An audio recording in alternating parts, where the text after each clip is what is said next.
kami semakin dekat berjalan Tuhan kepada Engkau. Dari iman sampai kasihkan saudara-saudara. Haleluya. Siluah Tuhan menjadikan kami menjadi sosok seorang manusia sempurna. Sehingga Engkau Tuhan memateraikan. Sehingga Engkau Tuhan menutup dengan batu utama. Kami tahu Tuhan bahwa Engkaulah batu utama, batu karang kami yang haleluya. Sebagaimana perjalanan bangsa Israel ketika mereka keluar dari Mesir, mereka melewati Laut Merah, haleluya, sehingga mereka semakin dekat kepada tanah perjanjian yang Kau ucapkan Tuhan kepada Abraham, haleluya. Tanah perjanjian adalah tanah Kanaan. Demikian juga kami Tuhan mempelai wanita-Mu di akhir zaman ini. Kami sudah semakin dekat Tuhan kepada Engkau. Karena ini adalah akhir zaman. Sebentar lagi kedatangan-Mu yang kedua akan tiba. Dan Engkau Tuhan sudah mempersiapkan tempat bagi mempelai wanita, bagi setiap orang yang percaya Tuhan, yang taat kepada firman-Mu di setiap zamannya, di setiap musimnya, haleluya. Sebagaimana di zaman Nuh, mereka percaya dan mereka diselamatkan. Sebagaimana di zaman Nuh, haleluya, bahwa Abraham Tuhan, Engkau menyelamatkan dan juga keluarganya, haleluya. Demikian juga Tuhan di akhir zaman, Engkau menyelamatkan jiwa-jiwa orang-orang yang percaya kepada yang taat kepada firman, yang percaya kepada firman-Mu. Dari kitab Kejadian sampai Wahyu, haleluya. Kami tahu Tuhan akan firman-Mu yang tertulis di kitab Wahyu 20:18-19, haleluya, bahwa tidak boleh seorang pun yang menambah dan juga Tuhan sebagaimana yang diucapkan oleh para rasul, haleluya, yaitu Rasul Paulus. Sekalipun kami atau seorang malaikat dari surga yang memberitakan Injil kepadamu, suatu Injil yang berbeda yang telah kami beritakan kepadamu tertutup lagi. Itulah sebabnya Tuhan mempelai wanita muda zaman akan takut, haleluya, akan takut Tuhan. Itulah Tuhan kami, bahwa kami mengucapkan tiada kami setiap kami tidak berani Tuhan menambah, haleluya. Terima kasih Bapa di surga, sehingga kami sampai ke batu puncak itu, sehingga Engkau Tuhan menyediakan tempat bagi orang percaya bagi kami, haleluya. Sebab di rumah Bapakku banyak tempat, haleluya. Kau sudah menyediakan tempat bagi orang-orang percaya. Terima kasih Bapa di surga, terima kasih. Itulah sebabnya sebagai mana yang kami nyanyikan tadi, kami semakin dekat kepada kami semakin dekat ke tanah. Terima kasih Bapak Yesus, sebentar lagi kami yang membacakan sebagian dari firman dan Roh Kudus Tuhan mengajar, mengurapi setiap telinga menjadi telinga seorang murid, dan mengurapi dan mulut kami, supaya mulut kami yang terima kasih Bapak. Sebentar lagi akan membuka dan sebagian dari firman-Mu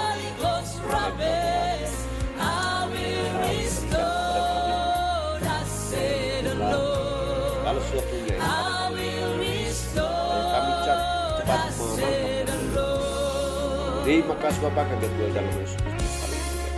Amin.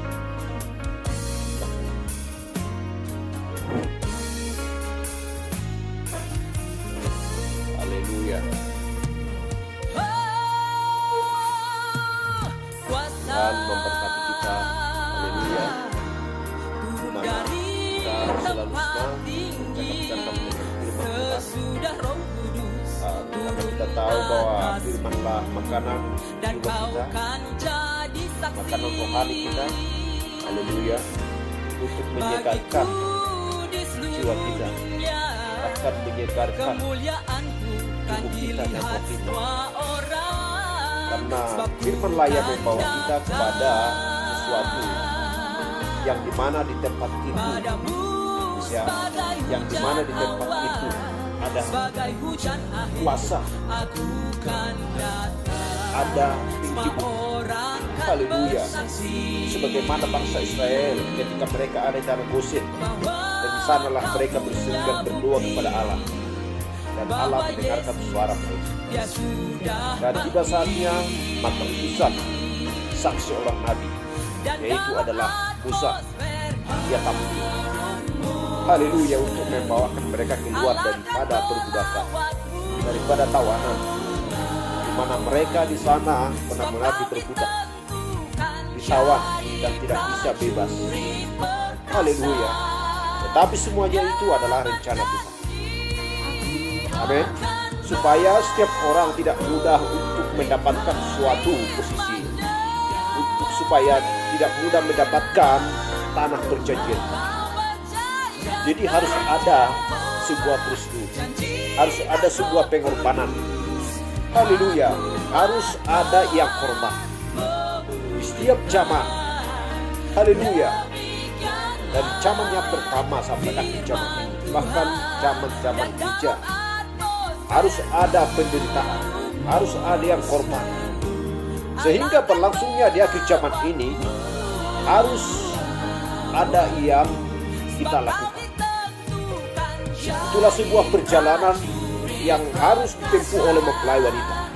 Bukan semudah seperti naik mobil, bukan mudah seperti naik pesawat, bukan mudah seperti naik kereta. Haleluya. Bukan seperti itu. Tetapi kita tahu bahwa melakukan firman bukanlah seperti melakukan seorang yang sedang naik mobil. Haleluya. Kenapa? Sebagaimana firman yang tertulis kitab Matius 22 ayat 14, sebab banyak yang terpanggil tetap sedikit yang diterima. Haleluya. Kenapa dikatakan sempit dan sesaklah jalan menuju kepada surga? Karena bukan mudah untuk masuk ke dalam kerajaan Allah, kerajaan surga.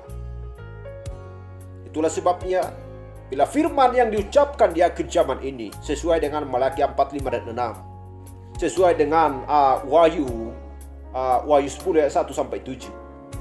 Dan kita perhatikan apakah suara Allah di situ, apakah suara Kristus, apakah firman itu, supaya kita benar-benar sampai ke tanah perjanjian, sehingga kita tahu dari mana kita berasal, sehingga kita tahu di mana posisi kita sekarang, sehingga kita tahu sampai kemana tujuan kita. Bukan hanya sekedar pergi ke gereja sehingga mendengarkan firman sedikit, sehingga menyanyikan lagu pujian sedikit. Setelah itu lupa dan mereka tidak mengingat apa yang disampaikan. Kalau tidak, haleluya, mereka kembali kepada sifat-sifat mereka. Ya, sebelum mereka masuk ke gereja, bagaimana sifat mereka di dalam rumah, pekerjaan mereka apa? Setelah keluar dari situ, apa yang mereka lakukan lagi? Haleluya. Bukan semudah seperti yang saya katakan tadi. Haleluya. Sebentar lagi ya, mabuk-mabukan, sebentar lagi bergaduh, berantem dan lain sebagainya. Sebentar lagi mencuri, sebentar lagi melakukan yang tidak baik di hadapan Tuhan. Itulah sebabnya ada pengajaran firman Tuhan, bagaimana melakukan supaya menjadi seorang yang disiplin di hadapan Tuhan, supaya menjadi orang yang taat di hadapan Tuhan. Haleluya. Bukan berarti bebas untuk melakukan hal keduniaan. Haleluya. Itu bertentangan dengan firman Tuhan, melainkan mengatakan iya dan amin setiap firman Tuhan dan melakukan apa yang dikatakan Yesus Kristus pada zamannya. Baik, kita sudah bagaimana tentang pembahasan kita tentang materai yang keempat. Haleluya. Saya sudah jelaskan bagaimana materai yang pertama Dan bisa ya saya terangkan sedikit lagi. Materai pertama, kedua, ketiga sampai keempat, dan sekarang kita akan membahas materai tentang 5. Haleluya. Baik, mari kita buka Alkitab kita yang tertulis di kitab Wahyu 6 ayat 9 sampai 11.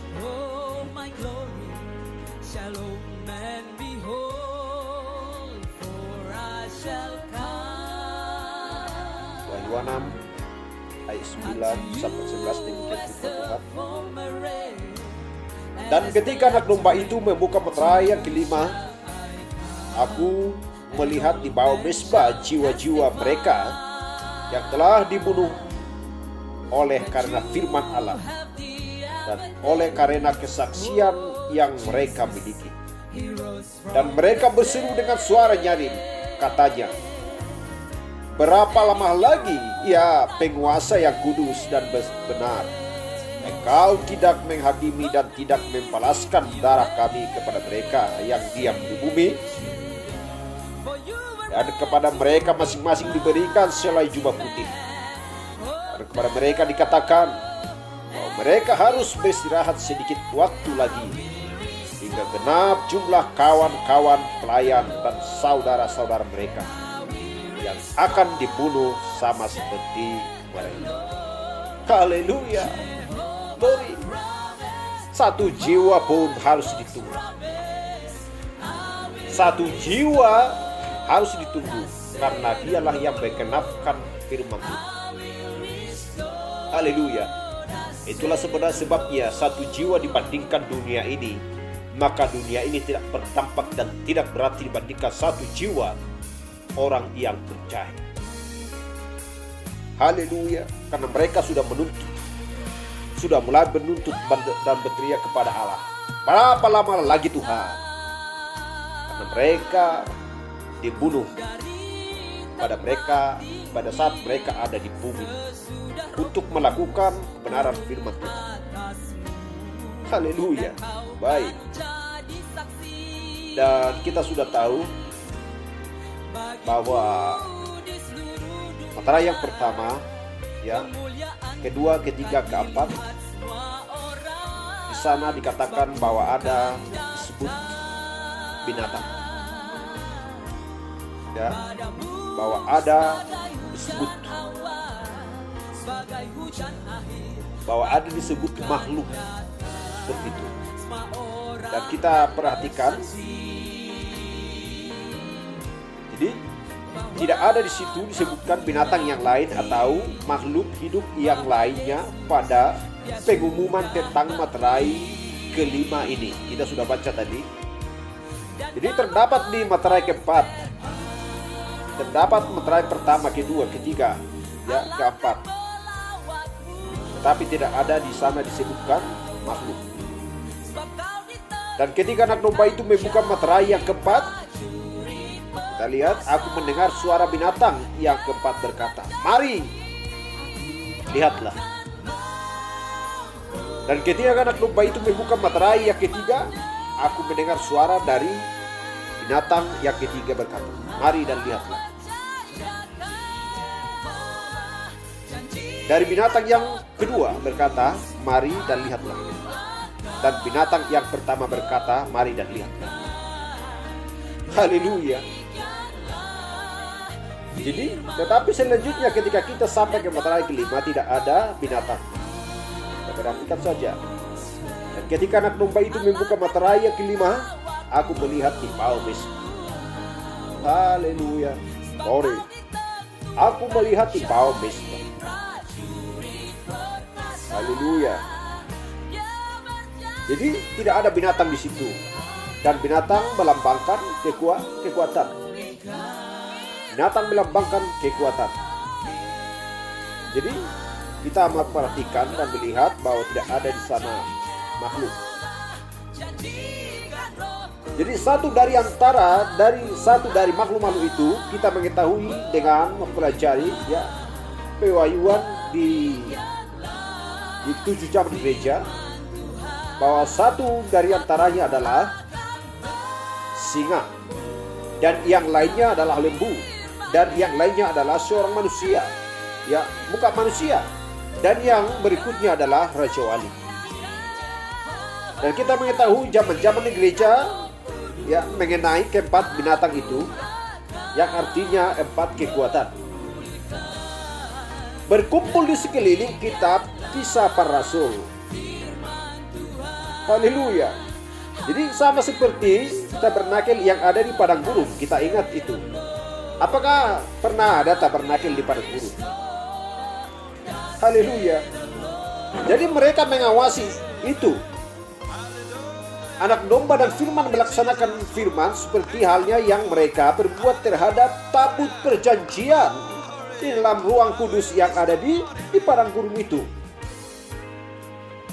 Haleluya. Jadi kita perhatikan bahwa sifat dari binatang itu cocok dengan panji dari suatu suku. Yang pernah saya terangkan 2 minggu kemarin. Ya, dari panci dari suatu suku, di mana keempat ke-12 suku, masing-masing sisi ada 4 suku. Atau 3 suku pada setiap sisinya. Dan keempat binatang itu duduk dan mengawasi suku-suku ini dari keempat penjuru. Haleluya. Glory. Jadi mereka adalah penjaga tabut perjanjian itu. Dan kemudian kita mengetahui itu adalah perjanjian dari gereja yang baru. Menggambarkan di bumi adalah Roh Kudus. Haleluya. Sebagai mana yang tertulis di kitab Ibrani 8 ayat 6. Haleluya. Dan Ibrani 9 ayat 15. 12, 24. Darah itu sudah dikirimkan kembali ke siapa? Kepada kita. Roh Kudus dan keempat binatang itu mewakili ke-12 suku Israel.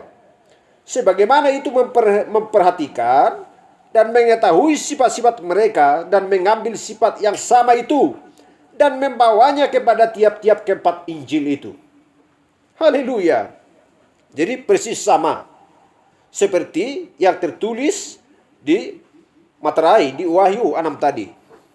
Yang satu berbicara kepada singa, itu adalah singa dari suku Yehuda. Kita tahu. Yang lainnya adalah lembu. Haleluya. Dan yang lainnya, ya, keempat Injil. Begitulah mereka, keempat Injil atau perlindungan Roh Kudus. Amin. Haleluya. Jadi, padahal kitab Para Rasul adalah pondasi dan darinya juga bukannya rangka tetapi pondasi, karena Alkitab berkata bahwa pondasi Allah dibangun di atas doktrin para rasul. Itu benar. Haleluya. Jadi bahwa Kristus adalah sebagai batu penjuru. Haleluya. Dan kita perhatikan lagi, materai-materai ya sedang menyikapkan apa yang sudah ada saat ini dan apa yang akan datang. Dan sekarang apa yang dulunya akan terjadi bagi zaman gereja dinyatakan oleh materai-materai. Ya, materai-materai ini. Jadi apa yang ya kita perhatikan apa yang mengambilnya. Jadi keempat tahapan penunggangnya sudah disingkapkan. Keempat tahapan si antikris yang menunggang sudah disingkapkan pada saat ini. Oleh karena itu, mereka tidak perlu ada lagi. Haleluya. Dan terdapat 4 makhluk hidup Allah untuk mengumumkan penunggang itu ketika mereka menunggang. Haleluya. Keempat binatang adalah 4 kekuatan.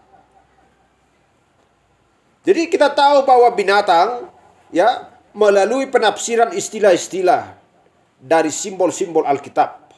Artinya kekuatan. Haleluya. Jadi keempat adalah binatang yang ada dalam Alkitab menggambarkan suatu kekuatan di antara orang-orang. Di antara orang-orang. Jadi seperti di dalam ya kita akan mengetahui sebagaimana di dalam kitab Daniel atau di dalam Daniel ketika dia melihat suatu bangsa tertentu bangkit, mungkin itu seekor beruang yang memegang sebuah tulang rusuk di lambungnya, ya, simbol Kemudian dia melihat kekuatan yang lain bangkit seekor kambing. Itu menggambarkan sesuatu. Kemudian dia melihat kekuatan yang lain bangkit. Dan itu adalah seekor macan tutul dengan memiliki banyak kepala.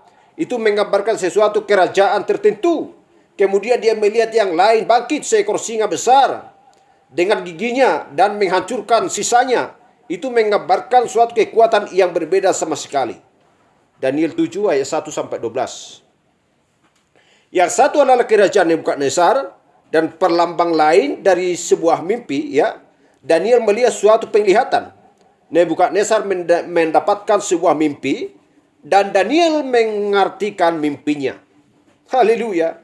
Dan itu sama persis dengan penglihatan itu. Daniel 7 ayat 5 sampai 7. 17, 19 sampai 24. Haleluya. Jadi, kalau saja kita tahu apa yang telah terjadi sebelum, ya, haleluya, sebelum dia meninggalkan itu. Jadi 6 mimpi berturut-turut yang datang sama persis dengan penglihatan itu. Haleluya. Jadi sebuah mimpi yang ditafsirkan adalah sebuah penglihatan karena seseorang mungkin tidak dilahirkan dengan alam bawah standar untuk tinggal, ya. Jadi baru ketika dia melihatnya, kemudian alam masuk ke dalam alam bawah sandarnya dan berbicara kepadanya. Di mana dia telah berjanji bahwa di dalam mimpi-mimpi dan juga penglihatan-penglihatan, ya, ia akan melawat manusia pada hari-hari terakhir. Haleluya, sesuai dengan tertulis di Yoel 2 ayat 28 dan juga Kisah Para Rasul 2 ayat 17. Jadi penglihatan adalah ketika seseorang contohnya sepenuhnya dalam keadaan sadar. Haleluya. Glory. Jadi itulah karunia-karunia penglihatan. Sesuai dengan dan juga karunia-karunia panggilan. Haleluya. Tetapi kita lihat bahwa itu adalah bahkan tanpa pertobatan, Alkitab katakan bisa mendapatkan atau menerima karunia. Sesuai dengan tertulis kitab Roma 11 ayat 29, 1 Korintus 7 ayat 7. Haleluya.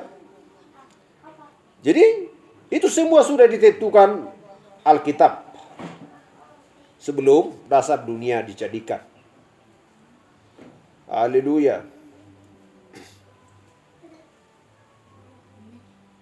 Jadi kita tahu bahwa, ya, sebagaimana yang sudah kita teringatkan dan yang pernah dikatakan Nabi, seperti Amerika Serikat yang muncul di Wahyu 13 seperti seekor anak domba kecil di Wahyu 13 ayat 11 sampai 18. Dan kemudian jika kita ingin tahu, ya, perbedaannya, jadi perbedaannya, ya, yang dilibatkan tadi sedikit di situ mengenai tentang Amerika. Jadi berbicara mengenai kekuatan nasional, itu berbicara mengenai kekuatan nasional dan juga melambangkan kekuatan yang kudus. Haleluya. Jadi kita tahu ketika bagaimana di zaman Eliezer, ya, di zaman Yakub, dan kita lihat ketika Ribka pelayanan, ya, Abraham, Eliezer ketika ia datang untuk mendapatkan Rivka, Eliezer menaiki Rivka, ya, menaikkan Rivka ke atas seekor unta. Unta itu juga yang sudah diberi minum olehnya, dan dia menunggangi unta ini, ya, untuk menemui mempelai laki-lakinya yang tidak terlihat itu. Haleluya.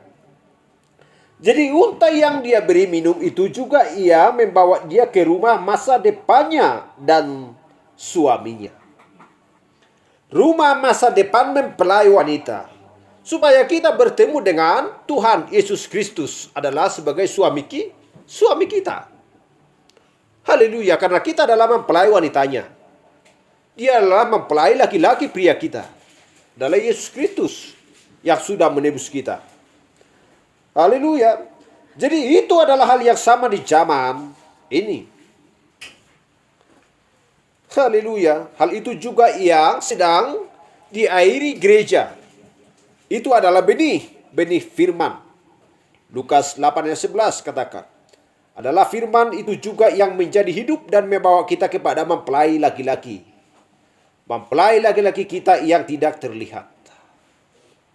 Lukas 8 ayat 11. Dan lihatlah betapa sempurnanya. Haleluya. Ishak telah meninggalkan rumah dan berada di padang. Kita perhatikan. Jauh dari rumahnya ketika Ribka melihat dia. Haleluya. Kejadian 24 ayat 63. Dan gereja bertemu Kristus di udara. Dan kemudian dia membawanya masuk ke rumah Bapa di mana tempat disiapkan. Haleluya. Yohanes 11 ayat 2 dan 3. Jadi Isa membawa Ribka dengan cara yang sama. Haleluya. Ishak membawa Ribka dengan hal yang sama. Bukan berarti Ribka sampai ke rumahnya. Tetapi di perjalanan sudah bertemu dengan Ishak. Kita akan bertemu dengan Kristus di awan-awan. Di perjamuan kawin malam anak domba Allah. Haleluya. Itulah sebabnya terjadi pengangkatan. Pengubahan tubuh. Haleluya. Glory. Dan kita perhatikan itu adalah cinta pada pandangan yang pertama. Haleluya. Dia berlari menemui Ishak. Dan begitulah caranya gereja akan bertemu dengan Kristus di udara. Dan selamanya bersama-sama dengan dia. Selamanya kita akan bersama-sama dengan Kristus. Sesuai dengan yang tertulis di 1 Tesalonika 4 ayat 17. Haleluya. Glory. Oh, di sana ada pengubahan. Ada di sana pengangkatan. Jadi istilah-istilah Alkitab, binatang-binatang ini adalah kekuatan. Kita perhatikan. Haleluya. Jadi memperhatikan si iblis yang memiliki 4 binatang yang warnanya berubah-ubah setiap kali tampil. Haleluya. Ia memiliki 4 binatangnya. 3 dari mereka bersatu dalam satu warna dan menjadikan yang satu itu seekor kuda pucat. Materai yang keempat. Haleluya. Seekor kuda pucat. Kuda putih, kuda merah, kuda hitam. Haleluya. Jadi, ya, selanjutnya ketika antikris itu tampil di atas binatang pelanayanya, ya, Allah mengirimkan seekor binatang untuk melawannya. Jikalau ada musuh, ya, jikalau ada lawan, pasti ada yang melawan.